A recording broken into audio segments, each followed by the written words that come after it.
When I hear the accusations from unbelievers or believers, sure, sometimes it stings.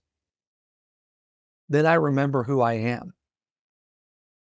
Now, to be sure, it's easier to do when it comes from strangers. It's much harder when it comes from people that I know. I've been out to eat with people, and I'm talking in the last year, who have made innocent comments that struck some sort of old insecurity in me, some sort of old question that challenged my identity. And I had to blink my way through their conversation and give a fake smile and then went home and sulked for an evening. I'm just being transparent here. Like I said, we all still have the potential of being offended, especially by people closest to us. The flesh has plenty of weaknesses and wounds and tender areas that can hurt when touched or prodded. No doubt about that. But even in those instances, the only cure for the offense of my identity being threatened is to remember who I really am. I can do various things to get my mind off of hurt. I can work out. I can eat a couple crumble cookies or a few dozen, not a few dozen, a half dozen. Oh, goodness. Maybe in college, a few dozen, not anymore. Half dozen Krispy Kremes. I can ride roller coasters. I can even have a group of people tell me just how good I am. And those things can all feel good and taste good and sound good. They can have their place. But none of those can heal offense. The only solution for healing offense is to remember and accept what the gospel means about me. It's to remember that I'm not whatever somebody says about me. I'm not how someone treats me. I'm not how someone rejects me, but I am defined by Jesus, accepted in the family of God, made new, made right, made whole, made holy. What God says is more real than anything anyone makes me feel. And it's the same for you. If you truly want to get over the hurt of an offense, the gospel is your only recourse. Remember, the gospel isn't just the truth of your forgiveness. Yes, it wiped you clean, but it didn't just leave you as a slate wiped clean and open for others to come and define you all over again. No, the gospel is the truth that your slate was wiped clean, then completed with the clean nature of Jesus. So if someone says something that even insinuates that you were part of a lesser than group, I don't care if it's race, gender, hair color, whatever, remember the gospel truth that Paul said. There is no longer Jew or Gentile, slave or free, male or female, for you are all one in Christ. Yes, we have our heritage and our culture and real things that define our flesh. I'm not saying to deny those things or to pretend they don't exist.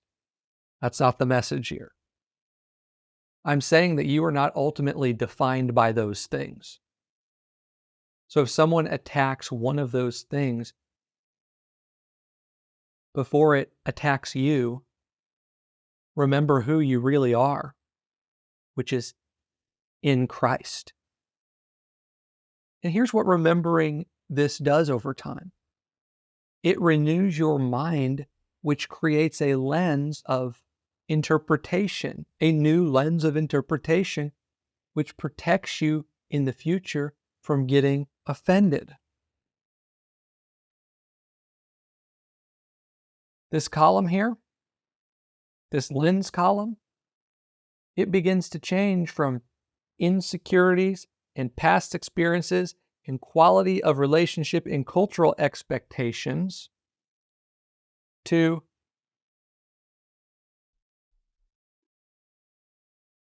gospel, if you can kind of see that there.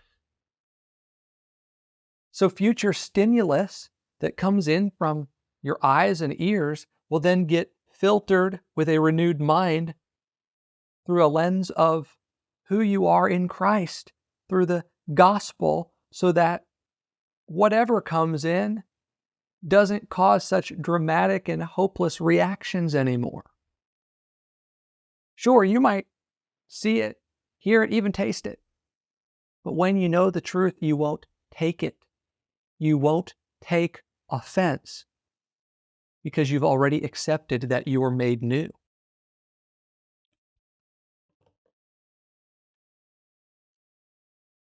And as I've been saying through the last couple messages, you can't undo the new you. Words can't change the new you. Actions can't remove the new you. Truly, the gospel is the gospel, the cure for life's symptoms, which include offense. More on the other symptoms that the gospel cures as we continue through this series. But for now, let me tell you how I can help you beyond this message. It's absolutely crucial that you sink into who you are in Christ.